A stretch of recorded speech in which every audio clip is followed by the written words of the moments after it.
साथियों अस्सलाम वालेकुम। मैं सैयद आरिफ वक़फ़ सेवा वन से। मेरा मोबाइल नंबर है 9920080022। साथियों, जैसे कि मैंने अब अपना रूटीन ही बना लिया कि संडे को आपको साथ में गुफ्तगू करना है, तो आज संडे है, आप सबके साथ में एक इन्फॉर्मेशन शेयर करने के लिए आया हूँ। उम्मीद है आप इसे पसंद करोगे। साथियों, लास्ट वीडियो में मैंने आप लोगों से डिस्कशन किया था सेक्शन 52 के बारे में। आज भी थोड़ा उसको कंटिन्यू करते हैं क्योंकि ये बहुत इंपॉर्टेंट सेक्शन है जहाँ तक मेरा अपना नज़रिया है। बात करूँगा मैं बीड़ ज़िले के अम्बे जोगाई करके एक छोटा सा तालुका है, वहाँ की संगीन मस्जिद, जिसके अंदर 276 एकड़ लैंड की उसकी मालिकाना अधिकार है संगीन मस्जिद का। अब वक़फ़ बोर्ड के जो मेंबर है जनाब समीर काजी साहब, ये डायरेक्टली इन्वॉल्व है इस प्रॉपर्टी को खरीदी करने में, बेचने में। मैं डॉक्यूमेंट के बेस पे बताना चाहूँगा आप लोगों से, ठीक है जनाब। सबसे पहले तो हम बात करते हैं गवर्नमेंट के गैजेट की, जो 1974 के अंदर पब्लिश हुआ है।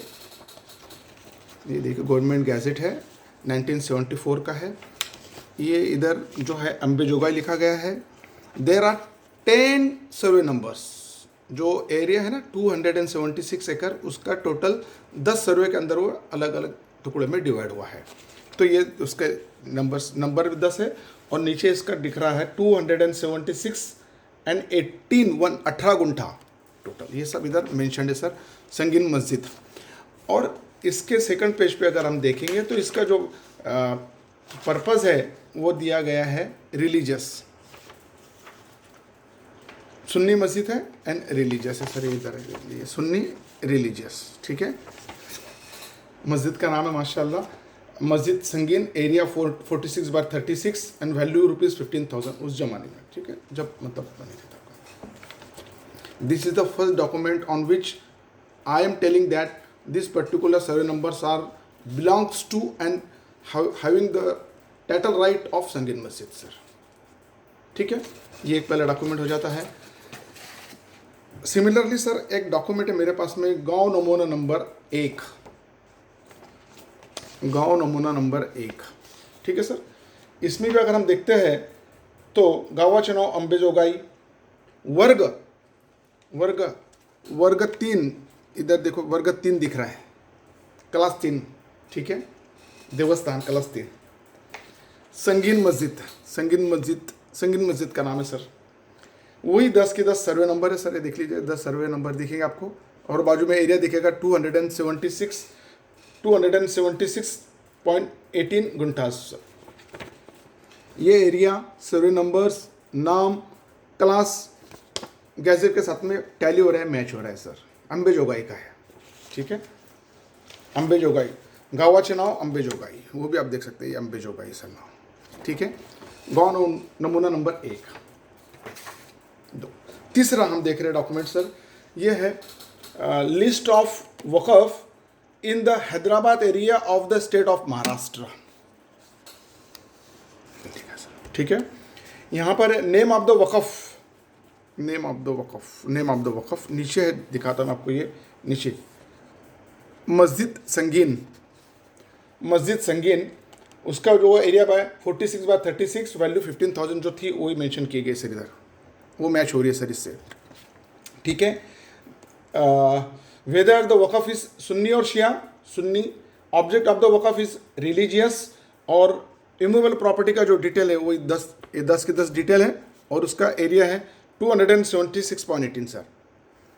तो मैंने आपको 3 डॉक्यूमेंट दिखा दिया जो अलग अलग डिफरेंट अथॉरिटी के साथ निकले हैं। ये चौथा डॉक्यूमेंट आपको दिखा रहा हूँ मैं सर, 7/12 की कॉपी,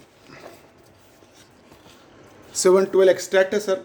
ये 383 सर्वे नंबर का एक्सट्रैक्ट है। इधर उसमें लिखा है धारण कर इनाम मालका चुनाव संगीन मस्जिद, ठीक है सर। 7/12 टोटल 4 डॉक्यूमेंट मैंने आपको बता दिए। ये 4 डॉक्यूमेंट के तहत मैं आपसे कह रहा हूं कि owner of the said property is संगीन मस्जिद, ठीक है, ओके ना, आगे बढ़ते हैं। अब मुतवल्लियों ने प्रॉपर्टी बेची, लास्ट में समीर काजी साहब और उनका जो सिंडिकेट है उन लोगों ने प्रॉपर्टी को खालसा किया, ये किया, सब जो करना था किया।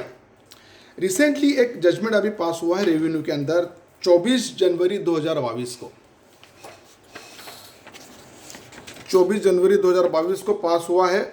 अपर जिलाधिकारी अंबेजोगाई जिन्होंने पास किया है उनका नाम है मंजूषा मिस्कर, उनकी सिग्नेचर भी है यहाँ पर। ये अपील उनके पास में थी, उन्होंने डिसाइड किया है। अपील के अंदर वो मंतखब हमारी है और ये है अमाना टमका टमका सब किया। तो जो जजमेंट है मैं उस जजमेंट के इंपॉर्टेंट पॉइंट आपसे बात करना चाहूँगा। चश्मे की ज़रूरत पड़ती है क्योंकि थोड़ा सा बारीक लफ्ज़ होता है ना। देख लीजिएगा, मैं ये पैराग्राफ पढ़ के सुना रहा आपको सर। 2 नंबर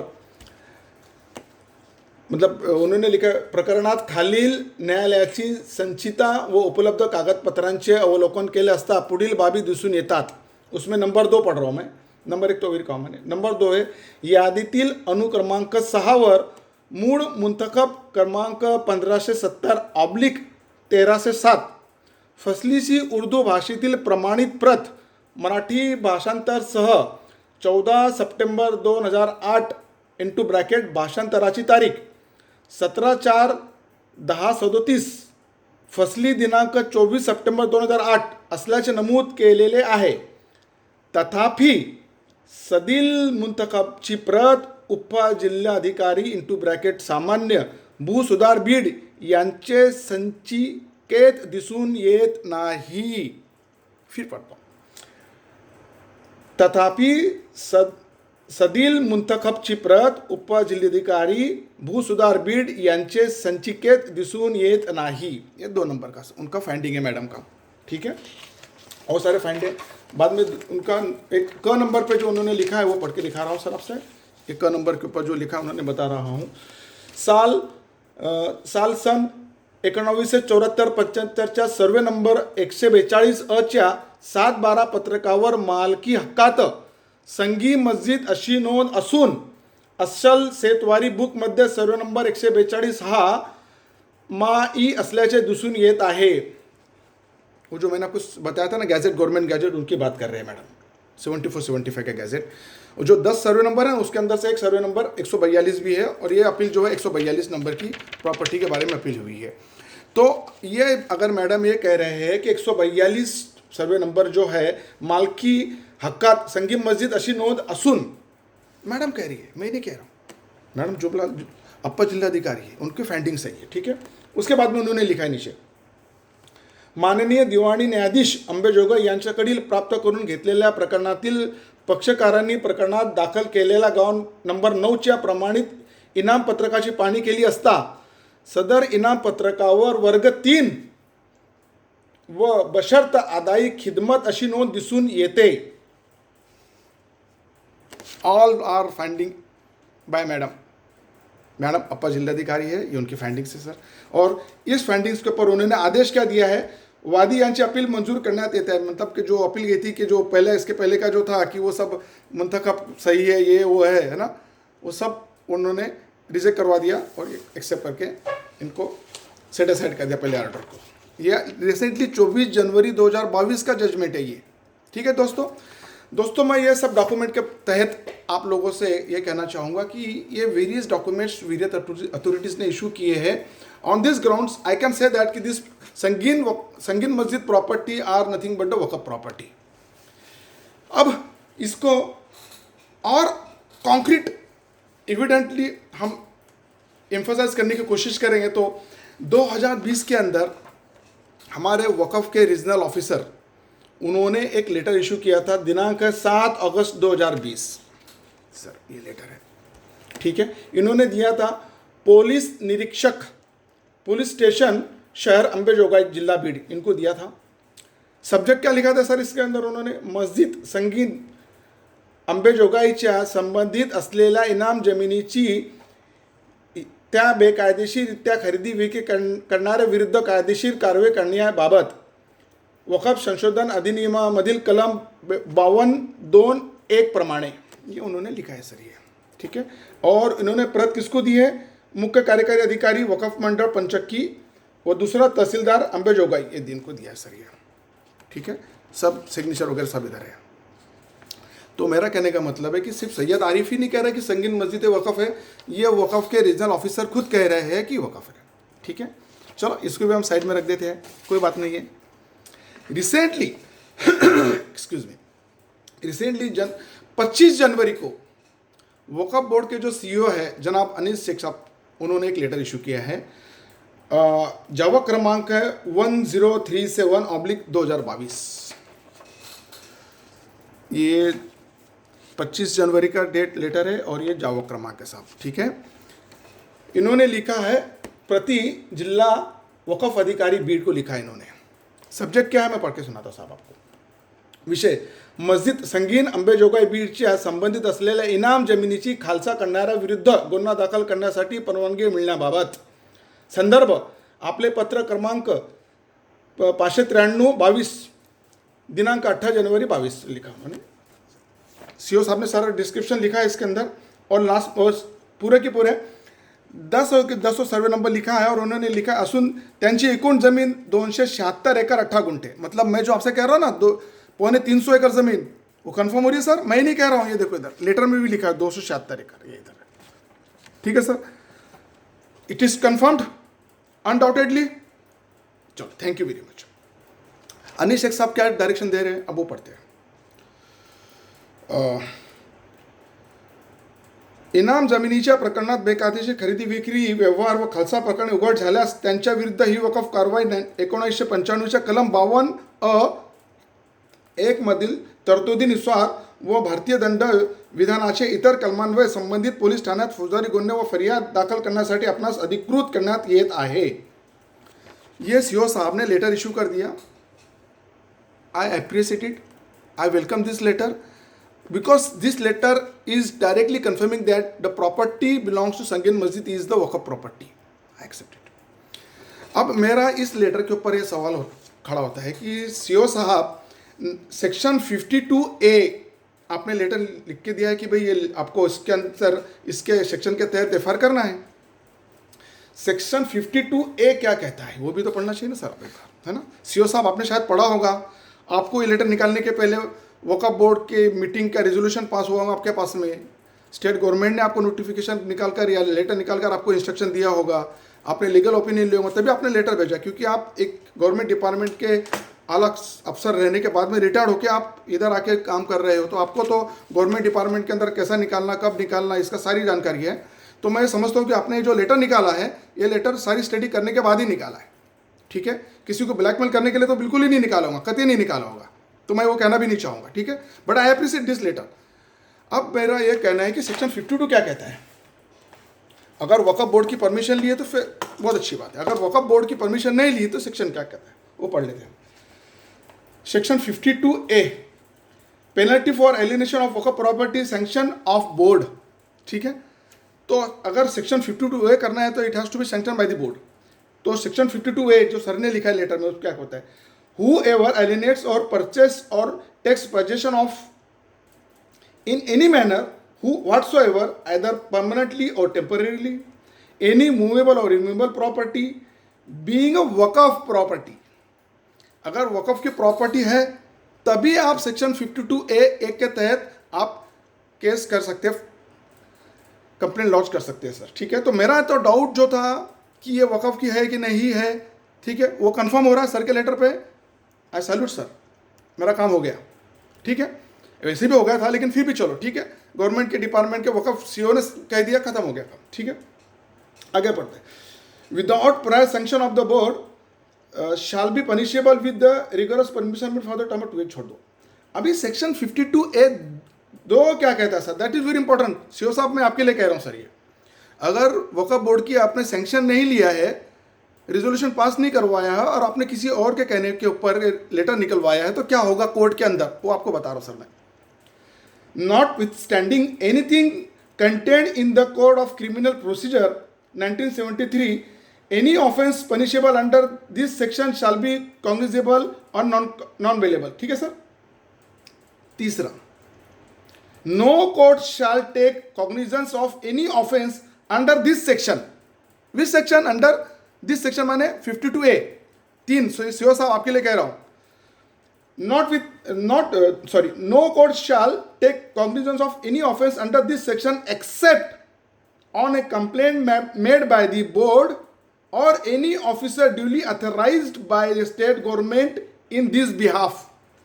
तो ये जो लेटर आपने निकाला है ना सर, आपने किसके बिहाफ में निकाला? स्टेट गवर्नमेंट के बिहाफ में निकाला है. Very good. आपने उस मेंशन करना चाहिए था ना सर कि मैं इसके बिहाफ में निकाल रहा हूं, या बोर्ड का अगर रिजोल्यूशन है तो बोर्ड का रिजोल्यूशन रेफरेंस देना चाहिए था सर. अब ये मेरा सवाल ये लेटर से बिल्कुल भी नहीं है. मेरा तो मतलब मानना कहना यही है कि ये वक़फ़ है. इसके अंदर मैं ऑनरेबल सुप्रीम कोर्ट के जजमेंट्स थोड़ा सा मतलब आपको हाईलाइट करना चाहूँगा सर. छेडीलाल मिश्रा का जो जजमेंट है, उस जजमेंट को अगर आप देखते हो सर, तो उसके अंदर वेरी कैटेगरिकली कहा है, in keeping with the well established principle that once a waqf is created the waqif stands divested of his title to the property which after creation of the waqf vest in the name of Almighty. Means once waqf is always waqf. Sangeen Masjid का नाम 7/12 पर आ गया है, government gadget में आ गया है, बाद में अदर रेवेन्यू रिकॉर्ड्स में आ गया है. तो it means that the waqif has divested his title to the name of Sangeen Masjid, it becomes a वक़फ़. ठीक है ना. दूसरा एक ऑनरेबल सुप्रीम कोर्ट का जजमेंट देखते हैं, सैयद अली का, जिसके अंदर बहुत अच्छा कहा गया है, वो पढ़ के सुनाता हूँ मैं. Disputed property shown as वक़फ़ property in the official gazette entry becomes final and conclusive. Official gazette के अंदर एंट्री आ गई सर, संगीन मस्जिद का नाम आ गया है, 200 की 200 सर्वे नंबर आ गया है, 276 एकड़ का रेफरेंस आ गया है. फिर उन्हें बात करता हूँ मैं. Disputed property shown as waqf property in the official gazette entry become final and conclusive. ठीक है सर. ये दो ऑनरेबल हाई कोर्ट के जजमेंट, ऑनरेबल सुप्रीम कोर्ट का जजमेंट है. तीसरा एक और ऑनरेबल सुप्रीम कोर्ट का मैं जजमेंट प्रेफर करूंगा, SLP यूसुफ अली चावला के केस के अंदर, पैरा नंबर 28. उसके अंदर उन्होंने क्या कहा है? The basic difference is that waqf properties are dedicated to the god and the waqif और dedicator does not retain any title over the waqf properties. तो इसका मतलब यह है कि संगीन मस्जिद का जो नाम प्रॉपर्टी पे चढ़ा है, वो प्रॉपर्टी का नाम कब चढ़ा है? जब वाकिफ ने पूरा की पूरा टाइटल ट्रांसफ़र कर दिया है संगीन मस्जिद के नाम में, संगीन मस्जिद के फेवर में. अगर मुतवल्लियों को यह डाउट है कि उनकी प्रॉपर्टी थी, तो why they have not objected the government gadget entry? Has they? If they have not objected, it means that they accepted it. Is that clear? माने क्या कि भाई संगीन मस्जिद की जो प्रॉपर्टी जो आई है वो संगीन मस्जिद की प्रॉपर्टी है, it is nothing but a waqf property. इसके बाद में एक honourable high court Aurangabad bench का जजमेंट मैं आपको बताना चाहूँगा दोस्तों और मेम्बरान और शिव साहब, आप भी जरा इसको ज़रा ध्यान से सुनिएगा. टाइटल है Maharashtra state board of waqf versus Digvijay Diliprao Deshmukh. CR number है 57 ऑफ 2014, औरंगाबाद बेंच का है. फैंटास्टिक जजमेंट है, फैंटास्टिक. जो हम बात कर रहे हैं ना मुंतकीब, ठीक है, गवर्नमेंट गैजेट है ना, बाद में मदद मास, खिदमत मास, ये के सारे फैंटास्टिक सर ने क्लासीफाई करके दे दिया है कि क्या चीज़ है. I really salute it, respect it. Findings क्या उसकी? Property can not be use for the purpose other than purpose for which it was dedicated.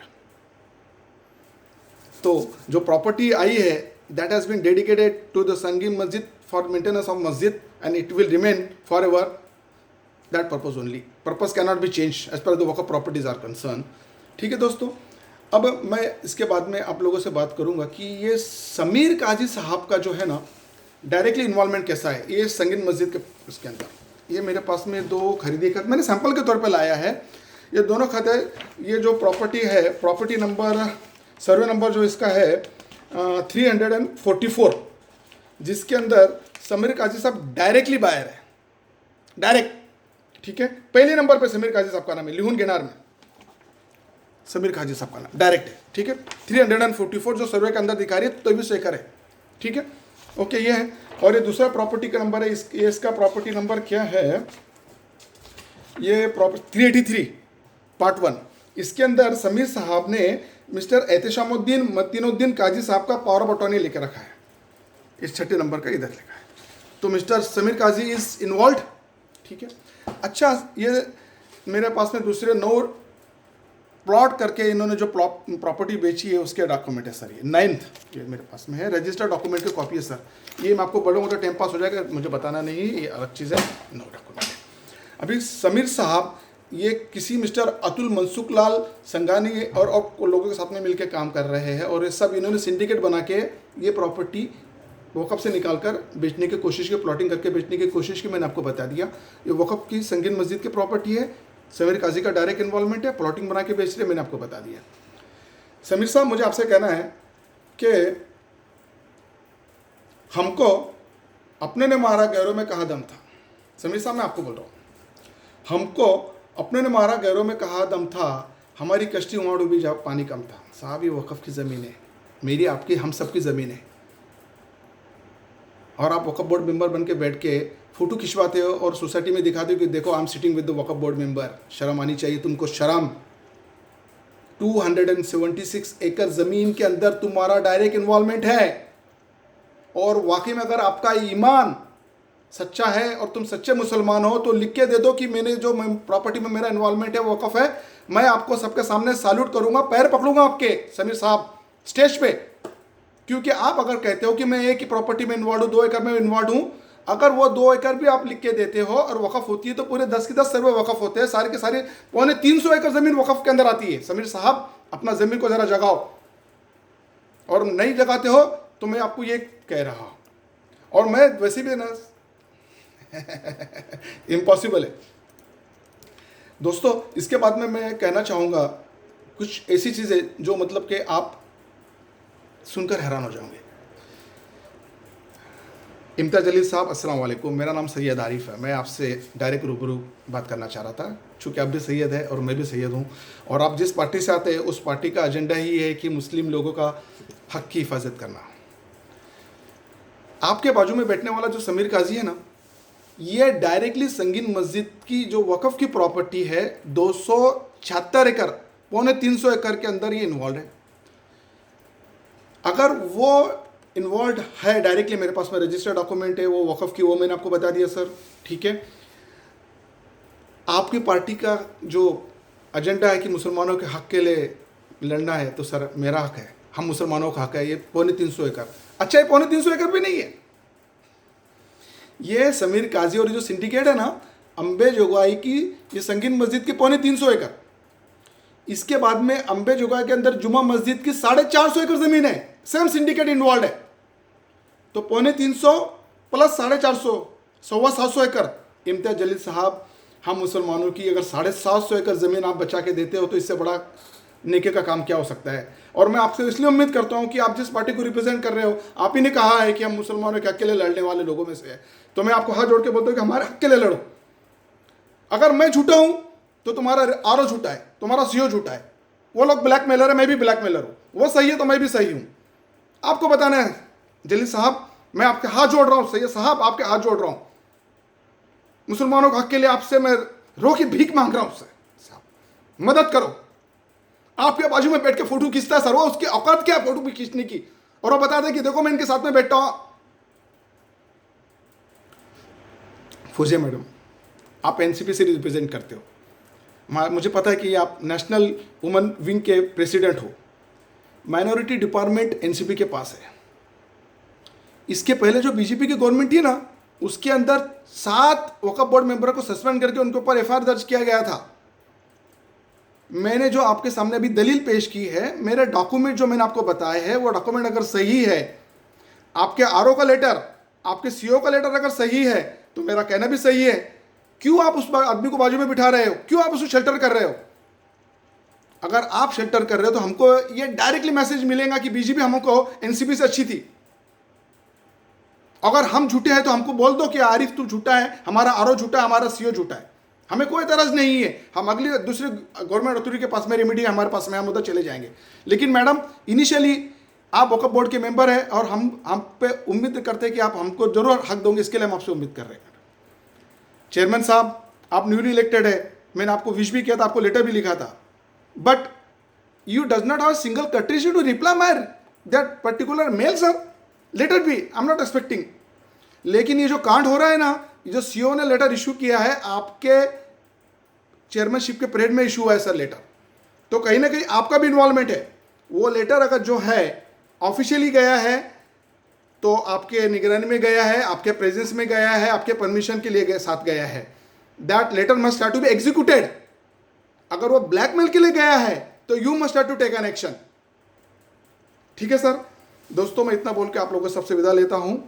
मैं आपसे गुजारिश करता हूं कि आप अपने फैमिली का सबका ख्याल रखिएगा, दुआ में अपने लिए भी दुआ कीजिएगा, मुझे भी दुआ में याद रखिएगा। फी सबिलिल्लाह, अल्लाहु अकबर। Do take care of yourself.